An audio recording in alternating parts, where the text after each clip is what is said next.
Napansin lang po namin na hindi masyadong wine-welcome ng ating mga kababayan ang kanyang muling pagkandidato para senador.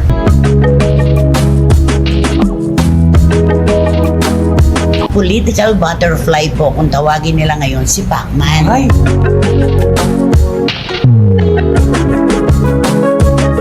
Kasi nung kumandidato siya bilang Pangulo, di ba? At siya nangarap na maging Pangulo, pinuntuhan niya talaga yung pagpapakulong kay dating First Lady Imelda Marcos dahil daw sa pagnanakaw ng salapi ng bayan.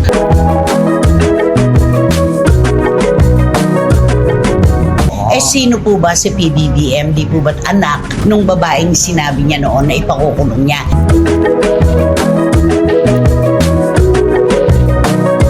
Bitiranang kolumnista na si Nanay Christopher Min nagulat sa bagong bansag ngayon ng pambansang kamao, Manny Pacquiao. Kung bago lang kayo dito sa aking YouTube channel, huwag kalimutan mag-subscribe at pindutin yun na rin ang notification bell para ma-notify kayo sa ating susunod na video. Maraming salamat.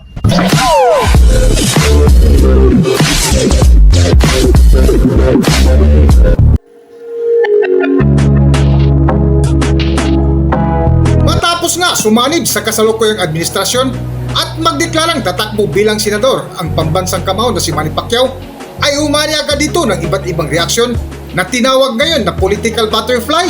Eto, mundo ng politika pa rin po ang ating ikukwento sa inyo, pero siya po kasi ay nag-artista rin noon. Di ba? At syempre po, ipinagkapo rin natin bilang si Pacman, ang pambansang kamao. Of course, dating senador Manny Pacquiao. Di ba? Napansin lang po namin na hindi masyadong wine-welcome ng ating mga kababayan ang kanyang muling pagkandidato para senador. Sa palagay mo, Romel, bakit? Kasi may history na naman ito eh. May history ito ng pinanggalingan niya na Binabalikan na naman. May binabalikan na naman na ano ito? Kamusta yung sinabi mo noon? Noong 2022. Oo, noong 2022. Ngayong 2024, 2025, paano na yung sinabi mo noong 20? Wala na lang? Kasi nung kumandidato siya bilang Pangulo, di ba? At siya nangarap na maging Pangulo, pinuntuhan niya talaga yung pagpapakulong kay dating First Lady Imelda Marcos dahil daw sa pagnanakaw ng salapi ng bayan. At syempre, ngayon, asan siya? Ay, nandun siya sa partido. Nino? Ni BBM. Nino? BBM. PBBM. Lagyan mo naman ng P. PBBM. Okay, nandun siya ngayon sa partido ng gobyerno, kay PBBM. Sino po ba si PBBM? Di po ba't anak nung babaeng sinabi niya noon na ipakukulong niya? Yun po ang napapansin ng ating mga kababayan ngayon. Political butterfly po kung tawagin nila ngayon si Pacman. Ay, ang di ba? Oo, kasi nung iba, nakalaban niya, nagsalita siya na hindi maganda, tapos ngayong kasama niya, although, na alam naman natin sa politika, walang permanenteng kaaway. Walang permanenteng kaibigan. Bigan. At kundi mga personal na interes lamang. Interes lamang. Yeah. Kung matatandaan, taong 2022 sa karera ng pagkapangulo, ay isa sa kanyang punto ay ang pagpapakulong kay dating unang ginang Imelda Marcos dahil di umano sa kasong pagnanakaw sa kaban ng bayan. Sisiguraduhin ni Manny Pacquiao na kapag siya ang nanalong bagong pangulo ng bansa, maipapatupad ang anumang hatol kay dating First Lady Imelda Marcos. Ngunit agad din niyang nilinaw na hindi niya hahayaan na maihalo ang ina ng kanyang kalaban sa pagkapangulo sa mga ordinaryong preso. Alam mo ilang taon na si Imelda, bigyan na lang natin ng ano siguro yan. Kumbaga, mga ganyang edad, ano na yan eh, yung baga,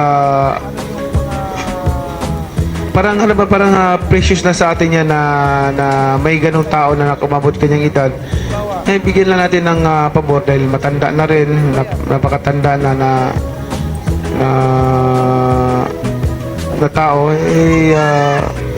Hindi siguro natin siya doon ihahalo mo doon sa mga kulungan din, lalo na siyang namatay.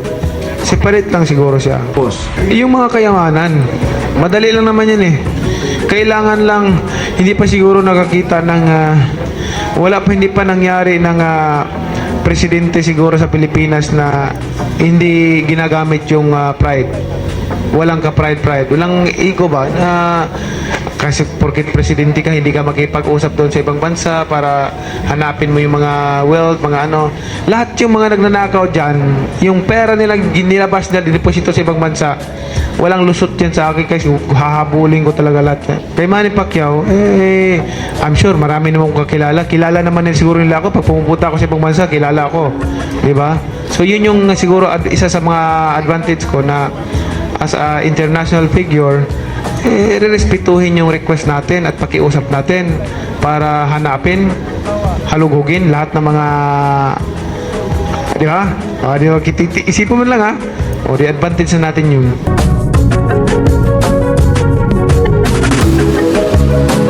Sa vlog nga ni Nanay Christopher Min kamakailan ay mundo ng politika ang nangunguna sa kanilang topic kung saan napag-usapan nila ang pagtakbo bilang senador ni Pambansang Kamao Manny Pacquiao na hindi masyadong wini-welcome ng ating mga kababayan, lalo na nang sumanib ito sa ilalim ni Pangulong Bongbong Marcos Jr. kung saan muling binalikan nila Nanay Christopher Min ang binitihong salita ni Manny Pacquiao laban sa pamilya Marcos. Yun nga po yung tinatanong ng marami sa atin. Bakit biglang nagbago na naman ang ihip ng hangin? Yung kinakalaban niya noong 2022, aba, makalipas lang ang 2 taon, binaligtad na niya. Ang sabi niya, nito daw panahon naman ni PBBM, gumanda raw ang takbo ng ekonomiya. May papuri na ngayon Oo, siya. oo, Naman, oo. isipin mo kasi, tanggapin natin yung sinasabi niya kasi nandun siya ngayon sa partido. Pero ano naman medyo pinupuntuhan din siya dun sa kaalaman. Di ba? Tapos bukod kay Manny Pacquiao, kakandidato rin na konsyal ang kanyang anak na si Michael. Oo. At si Jinky Pacquiao naman ay Party list din. party list naman. Sa party list naman siya kumakandidato. Ayan, di ba? Ano to? Parang Dynasty din. parang pinakyaw ng mga Pinakyaw na, Pacquiao oo, tama. sa Jensan, di ba?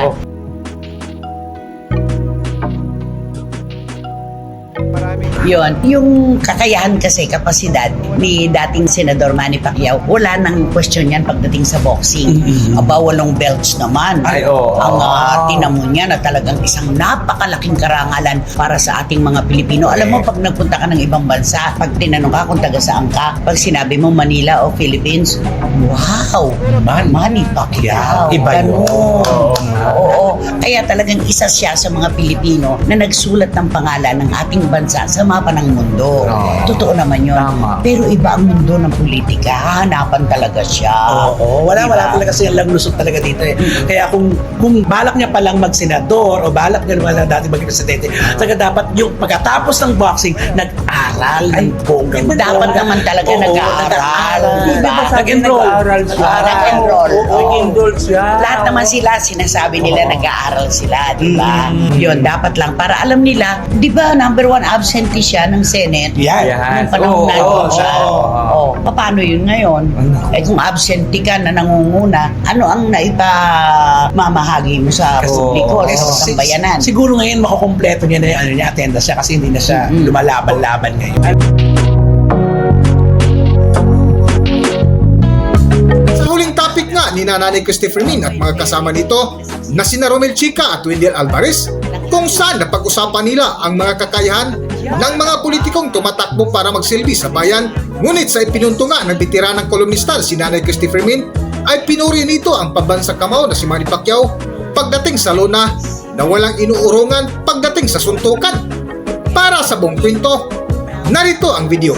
Pero alam mo, in fairness, kapag nasaksihan nyo ang aktual na laban ng isang Ayun. Manny Pacquiao, magiging Nakasaksi ka na niya. Makalawa. Thomas, In-interview diba? niya pa.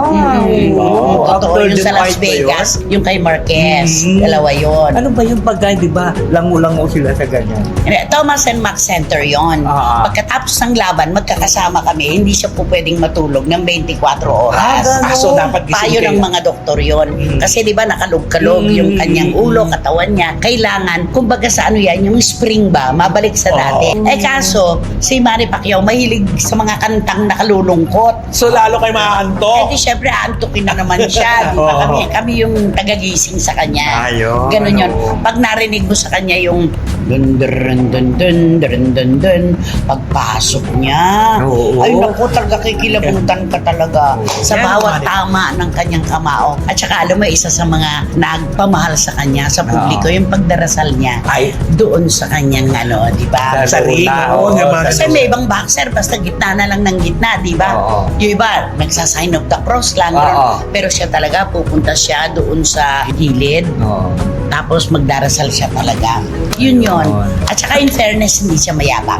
Ay, oo naman. Saksi ako dyan, wala siyang Oo. kayabang-yabang. Kulang man po sa kaalaman, pero hindi po siya mayabang. Yun. Hindi niya papasukin ang hindi niya alam. Kaya lang dito sa politika, marami nagsusulong sa kanya sa laki ng kanyang pangalan. Kailangan lang niyang pag-aralan. Yun. Ayun. Yun, napakaganda nun. Mm-mm. Pag-aralan na lang. Mm-mm. Total Totoo na yan. pag-aaralan naman ang lahat. Ang lahat naman ay Correct. napag-aaralan, di ba? Kaya lamang, kinu-question sa kanya ngayon yung loyalty. Ayun. Di ba? Political butterfly daw po siya. Kung gaano daw siya kabilis lumipad sa arena, kaya siya naging kampiyon na boksingero. Ganon din daw siya kabilis lumipad ng partido. Ayun. Pero hindi lang naman si Manny Pacquiao, si Senator Ay, oo. Manny Pacquiao gumawa niyan, di ba? Marami. Marami. Ang dami-dami kayang political butterfly. Ay, oo naman. Di ba? Nandito ngayon, bukas nandito na. Nandito ngayon, bukas Oo. nandito na. Tama. Oo, di ba? Hanggang dito na lang muna ang ating video at kung nagustuhan nyo, huwag kalimutan mag-subscribe at pindutin nyo na rin ang notification bell para ma-notify kayo sa ating susunod na video. Maraming salamat!